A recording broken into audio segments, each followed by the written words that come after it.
Back again with another season of the hit mystery thriller show, How to Get Away with Murder. I have already done season 1 and 2 on the channel, if you want to check those out before watching this one, which will cover season 3 of the show. If you just want to recap a single episode of the season, you can find the episode timestamps in the description below along with links to the other seasons. Obviously, there will be spoilers for the show, but since it is a rather lengthy season, I will get right to it. Episode 1. We're good people now. To kick off this season, Wes went to meet his dad in New York City, and this is when his head is blown off as we saw at the end of season 2. Wes is then questioned by the police, and he says he was just asking for directions. Then Annalise arrives as well to back his story. The next fall semester is starting and Annalise is being bullied by students signaling her out as a murderer, and the other Keating 5 are starting to think everyone is after them in regards to all these deaths going on. Frank has skipped town and is trying to dodge Annalise after she found out he was responsible for her unborn baby's death 10 years ago, as he was working with the Mahonies for a big payday. Annalise meets with Laurel and asks if she knows Frank's whereabouts, and she doesn't. Annalise sent a hitman to find and murder Frank, but failed as Frank took him out first. Wes has started dating a new student on campus, Maggie, and this makes Laurel jealous as her and Wes were starting to have a thing the last school year. But Wes sees Frank's face every time he looks at her and can't get past that. Also, in this episode, Connor begged Annalise to not hire Oliver because he knew he would ask her, but Annalise goes against Connor's wishes and brings Oliver on as he can be a big help to the team with his IT knowledge. Connor also learns that Oliver deleted his Stanford acceptance letter, so he wouldn't leave town, which is a pretty selfish move by Oliver TBH. They then fight and break up. We then get the first flash forward of the season, and it is of Annalise arriving home to see her house up in flames, and then screams when she sees a dead body in the ambulance. Of course, we don't see who it is yet. Episode 2. There are worse things than murder. This episode opens with Annalise meeting with administration at Middleton because they are worried she isn't fit to teach at a high level anymore with everything going on in her life, and threaten to take action if she doesn't pick up the slack. They are threatening to move her to a strictly research position. In class, she introduces Oliver to the class as a teacher's aide, and he looks to be extremely nervous. This season, most of the episodes, instead of Annalise defending clients, it is the Keating 5 trying to help prisoners get released from prison, and in this episode, Connor helps a woman, Irene, win her case and be released early. Connor sympathized with Irene and admitted to her that he killed someone too, and she shouldn't feel bad about what she did to her husband. Annalise isn't too thrilled that he said this to her and scolds him about it. A little later in the episode, Annalise meets with the school board once again, and they tell her they are going to be suspending her without pay until their investigation is complete into all of her matters. She threatens legal action against her, and she is certain she would win the lawsuit. Connor is still trying to get back with Oliver after the events of the last episode, and it's not working exactly how he wants it to, so he is forced to move in with Michaela until he can figure out where to live next. Speaking of Michaela, she and Asher are still hooking up, but Asher wants to go public with the relationship and Michaela wants to keep it on the down low. Then the episode ending flash forward 2 months later shows Annalise handing Oliver a cell phone asking him to destroy it, and then she is arrested on suspicion of arson and murder. They think she killed whoever was in the home. Episode 3. Always Bet Black. Oliver races to hurry up and fulfill Annalise's requests about wiping the phone down, and then we jump back 2 months prior. Nate tells Annalise that he filed a missing persons report for Frank, and if he is found, he will know about it. Annalise told Nate everything that has happened. Michaela takes the case for this episode of a man named Toby who killed 2 innocent women, and when Michaela struggles to do the case, Annalise takes over and does win the trial with a manslaughter verdict, but makes sure he serves 7 years at least because he is guilty. He thought they would get him no more jail time and is furious, but Annalise slaps him and tells him it should be more. He's lucky. Laurel has traveled to meet with her rich family and asks them to track down Frank as they have deep connections. For some odd reason, Asher, Michaela, Connor, and Oliver decide to take 20 grand of Toby's money that he had withdrawn from his account to Atlantic City, where they gamble all of it away. They didn't think he would need it since he will be going back to prison for 7 years.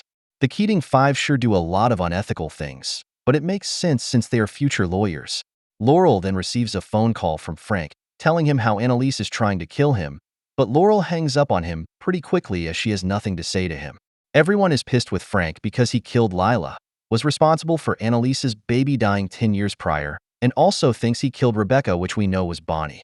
The following day, Laurel's father gives her the location where Frank is located, but Laurel keeps this information to herself and doesn't tell Annalise. In the flash forward, Bonnie arrives at the crime scene and asks the cops what Annalise is being arrested for, and then another cop yells there was a second body found. Episode 4. Don't tell Annalise. Well, following the last episode, Annalise has her license suspended after video leaked of her slapping her last client. So Bonnie is forced to take all of Annalise's cases until she can be reinstated. Eve has come to town as well and parties it up with Annalise as she knows Annalise's mental state is deteriorating fast. Bonnie works on a new case with Asher as first chair, and they take mental jabs at each other the whole episode because Bonnie has learned that Asher is hooking up with Michaela now and she is jealous. They are able to win the case for their client Tristan though. Annalise then also finds out she has been suspended at the university as well because with her law license not being valid at the current time, she serves no purpose teaching at their school and Annalise is irate when she learns of this. Annalise then starts drinking rather heavily and Nate tries to get her to slow down. But this only upsets her more and she lashes out at Nate that she does have a drinking problem. She says it is the only way to take any amount of stress and anxiety off of her shoulders. We do gotta admit, she has been through a lot the last few years and none that were really solely her fault. She's paying for other people's mistakes and actions. Connor continues to try dating new people and make Oliver jealous, which it does actually work, and they have a truce with one another that they don't have to rub it in the other's face when they are with someone new. Laurel overhears Bonnie and Annalise talking to each other, and Bonnie informs Annalise that her father has been murdered, and Laurel immediately thinks it was Frank that did it because he abused her as a kid. Laurel then also learns that Frank had been in prison before, and this shocks her. The episode ending flash forward shows them arriving to the hospital, and we learn that the second body found in the fire was Laurel's, and she is also pregnant. Episode 5. It's about Frank. Bonnie heads to her hometown where she tells the workers at the funeral parlor to cremate him and then do whatever with the ashes. She doesn't really care. Once she leaves, she runs into Frank and the two share a moment together. So yes, it was Frank who killed her dad. They then head to a motel where they spend the night together and also hook up, but he isn't there in the morning when she wakes up. There are some flashbacks in this episode showing why Frank was in prison and how he met Sam and Annalise. He was in prison for attempting to murder his father, who was not a good person, and Sam is assigned to be his psych evaluator, and Sam saw good in him, and this is why he asked Annalise to hire him on her team when he got out. We also see the trauma that losing their baby caused both Sam and Annalise, which can all be blamed to Frank being greedy. Back in present day, Michaela and Oliver discover that a student by the name of Drake was the one that was putting up posters saying Annalise was a murderer, and she believes this comes down to her not choosing him to be in the Keating 5 the semester prior, and he felt Wes didn't deserve his spot at all. Annalise confronts him and tells him he better stop or else that defamation lawsuit will be delivered to him before he can call mommy. Annalise then goes back to the administration at the college and threatens them with a $50 million lawsuit, and they have no choice but to reinstate her because they know she probably would win after seeing a student put the flyers up in jealousy. Not a legitimate source or media outlet. Wes is still struggling with his love life because while he feels safe with Maggie, he is in love with Laurel, but just doesn't think it would work after all they've been through. Then the flash forward shows everyone at the hospital except Connor, and Oliver tries calling him, but he is at Michaela's mother's house with Michaela. Did they start the fire and flee? Episode 6. Is someone really dead? Annalise finds out that Bonnie went and hooked up with Frank behind her back, but Bonnie says she only did it so she could secretly record Frank confessing to the murder of Wallace Mahoney, Wes's father. Apparently, the police are now pinning Mahoney's murder on him, since he was the last one to see him and stopped him dead in his tracks at the exact place he was sniped from. They think Wes had a partner, and they planned the murder together.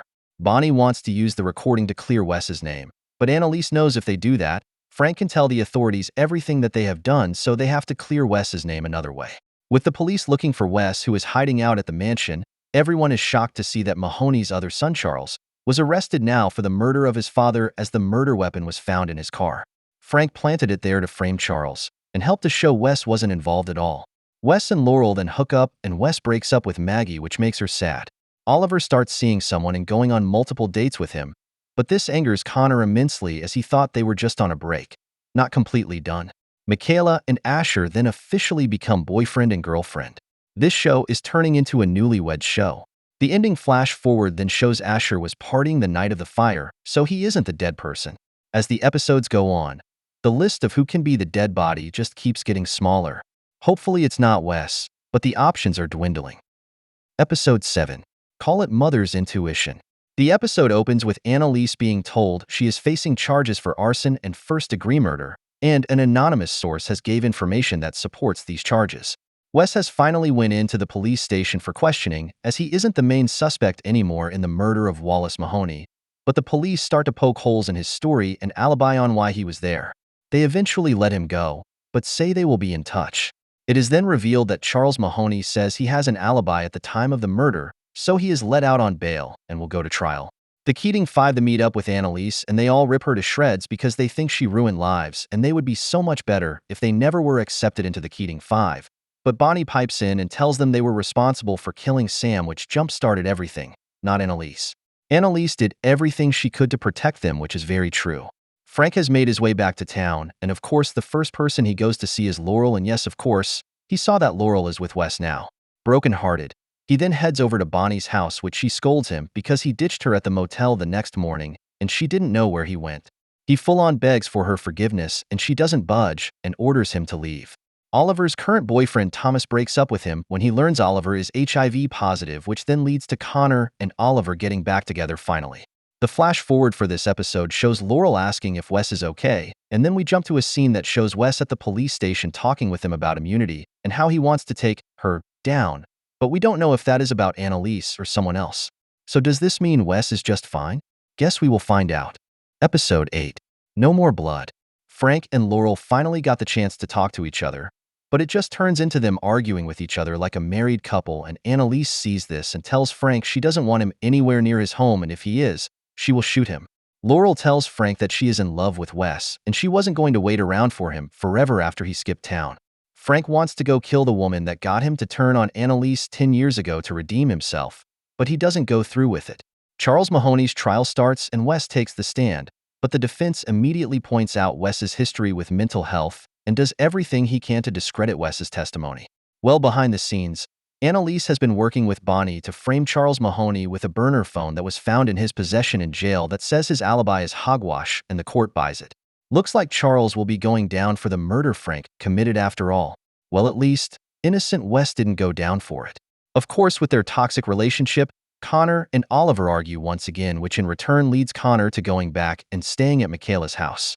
Speaking of Michaela, her mom keeps trying to get in touch with her, but she is ignoring it, which makes Asher wonder what is going on, and he tells Michaela he wants to meet her family, and she tells him not a chance that happens anytime soon. She does come from a foster home, so she probably didn't grow up with the best life. Frank and Annalise also confront one another, where Frank begs her to forgive him and says he loves her and needs them to be in each other's lives, and Annalise pretty much tells him she doesn't care. Should have thought about that before he killed her baby. The flash forward shows Wes, Oliver, Bonnie, Asher, and Michaela at the hospital tending to Laurel, and Oliver starts wondering where Connor is. Could Connor be the dead person? Well, turns out no. He was too busy hooking up with Oliver's ex-boyfriend that night. Come on, Connor. Really? Episode 9. Who's dead? Frank was on the verge of ending it all, but thankfully Bonnie talks him out of it. Frank is super torn up about Annalise disowning him pretty much, and he doesn't think he has anything to live for anymore. The end of the school semester is approaching, and everyone in Annalise's class passed their exams, so they start celebrating, and we slowly are creeping up to the hours of Annalise's house burning down. Everything will soon connect and make sense. The ADA are still pursuing Annalise for all her crimes, and she thinks it is all about to be over, so she gets super wasted and starts throwing court documents into her fireplace. Annalise then talks to Bonnie, and she has pretty much given up, but Bonnie tells her everything will work out, and then she gives her a kiss. Wes then gets a call from his lawyer because they want him to come ask questions, and he thinks it is about the Mahoney case. But when he gets there, it is about Annalise because they found Rebecca's body in the woods, where Frank dumped it. His lawyer tells him he should tell them everything, and Wes fires his attorney for suggesting that. Annalise then wakes up, and she thinks she has an idea, so she messages everyone to meet over at her house immediately to discuss the matter. Everyone is busy except for Laurel, and Nate makes his way over to the house as well, and whenever they get inside, the house blows up. It is then revealed to us that the dead body that was found in Annalise's burned-up house was actually Wes's, and the footage we saw earlier in the season with him at the police station talking about immunity was earlier in the day before he was killed. The police also tell Nate that he didn't die in the fire. He was put there after he was murdered. Episode 10. We're bad people. So now that we know Wes was the dead body, Bonnie gets right to work to try and clear Annalise's name, as right now the police think she did it. But Bonnie knows the history Annalise has with Wes, and she would never hurt him on purpose. This also explains why Annalise was so distraught when she saw who was dead in episode 1. Bonnie knows it's up to her and Frank to find the true culprit for this, and they don't rule out any of the Keating Five for doing this, as earlier in the season they were all telling her how much she ruined their lives. Annalise is also refused bail when the judge realizes Wes was talking with the cops the same day he was later ruined, and the topic of the interrogation was Annalise, so she has all the motive in the world to kill him, at least looking at it from the judge's point of view. Now the Keating Four. Connor says he doesn't care that Wes was killed and that he deserved it for killing Sam, which causes Asher to lash out at him. It is a pretty shitty thing for Connor to say about someone who just died. It is also confirmed that Wes was Laurel's baby's father. Frank tells Laurel he will be the father if she wants, but Laurel isn't interested. Bonnie goes to Nate and asks him to testify that Annalise didn't do this, but even Nate is starting to think she did. I mean, she did tell everyone to go to her house, and it blew up the second someone showed up. The ending of the episode shows a flashback of Wes leaving the police station after he talked to them, and he went over to Annalise's house after receiving her message, but then Frank pulls up right next to him and tells him to get in the car so they can talk. I don't think Frank did this, though. It feels too obvious, and he was dead set on making it up to Annalise, not making her suffer more. Episode 11. Not everything's about Annalise. Frank and Wes talk with each other where they basically threaten the other that they have dirt on the other. I think this is mainly more to do with Frank being jealous Wes is Laurel's baby daddy. Frank then convinces the police that he is responsible for Wes's murder, but the cops aren't really buying it. They just think he is covering for Annalise, and everyone in town wants Annalise to go down, so they think his story is hogwash. They finally start to believe him when they see CCTV footage of him picking up Wes before he went to Annalise's house. He says he was jealous of his relationships with both Laurel and Annalise. Even though Frank came forward, they are still holding Annalise in jail, and Bonnie is doing everything she can to try and get her out. The DA tells Bonnie they have enough evidence for all of the murders they have covered up, but Bonnie thinks they are bluffing, or she would have been arrested a long time ago. Laurel starts to suspect Maggie may have been the one who started the fire because she found out Wes left her and started seeing Laurel. Michaela convinces Oliver to hack the DA's file on Annalise, where they find that they think Annalise killed all of Rebecca, Sam, and the Hapstalls, but in reality, Annalise didn't kill one of those people. She knew about them and helped cover them up, but she herself did not murder anyone. Frank is then charged, but as a co-conspirator, so Annalise must stay in jail where she cuts all of her hair off and just wants to give up. The episode ends with a flashback showing Wes and Frank talking in the car arguing about Rebecca, and when Wes leaves, Frank calls Bonnie and Bonnie orders him to follow him. Could Bonnie be responsible? Episode 12. Go Cry Somewhere Else. This episode opens with Laurel realizing Frank is innocent and he is taking the blame to save Annalise, and then she heads to Wes's memorial where she loses it on everyone there who is acting to be sad, but didn't even know him. Laurel then goes to his empty apartment and cries while holding some of his clothes. Laurel then asks Nate if she can see his body, and when they go to check it out, the body is gone. Annalise wants out of jail so bad that she taunts her cellmate, who ends up beating her senseless, but this works to get Annalise out on bail. Bonnie is a terrible lawyer if she can't get a woman who has never had a blemish on her record out on bail. Annalise's parents then show up in town as well to comfort their daughter, but Annalise can tell Ophelia is really starting to show signs of dementia. Oliver is then called in for questioning, but he tells the police that he had nothing to do with any of it and doesn't know what could have happened to Wes. After he leaves the station, though, he tells Connor that he copied everything from the phone Annalise gave him and told him to wipe. He has yet to look at the files, though, and wonders if they should. I would have done that immediately if I were in this situation. Why did she want the phone wiped so badly? Meanwhile, Nate is called into the DA's office, and it turns out someone used his name to sign in on a transfer sheet, and whoever did this took Wes's body with them. The ending flashback for this episode shows Nate showing up at Annalise's house that night looking for her, and while he is in there, Wes comes in the door and greets Nate. Did Nate do it? Episode 13. It's war. Annalise, even though not looking her best, is out of jail, and she meets with Nate to discuss some things. Nate tells her that he did meet Wes inside her house that night because he was there to tell him to take the deal and turn Annalise in for full immunity. He then tells her that he believes the prosecutor, Atwood, used his name to sign for the transfer of Wes's body, and she is trying to frame him to go down with Annalise as well. Are all lawyers in this show crooked? Pretty realistic if you ask me. Annalise submits a complaint to the DA's office asking for Atwood to have an internal investigation opened up on her. Annalise wants a grand jury to investigate the whole office, and this is what the title of the episode means by "It's War." Annalise even leaked to the media about how Nate's name was used to remove the body even though he wasn't near the location at all at the time of the transfer. Laurel tells Annalise that the Mahonies had a paternity test done on Wes secretly a few days before his death, and she wonders if maybe they are behind this. The DA is not too happy about the public accusations Annalise has made about them, and they tell her if she doesn't stop, they will pursue an execution verdict. Connor is dead set on believing Annalise orchestrated this whole thing and wants to check out the phone, but haven't had the chance to yet.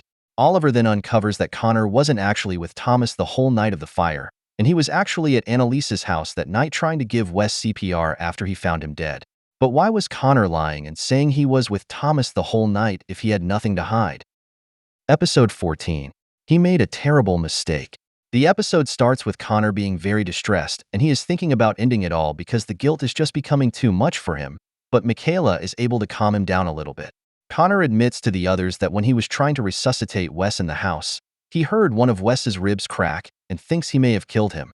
Annalise then decides to use this to their advantage because there was no report of a cracked rib, the police report, or the autopsy. A new prosecutor has been assigned to the trial since the report of Atwood, and this new one is the DA of the county, Todd Denver. Laurel is called to the stand at trial, but when she gets up, Denver asks her if she has ever committed perjury before, and he says that she falsified a kidnapping when she was younger.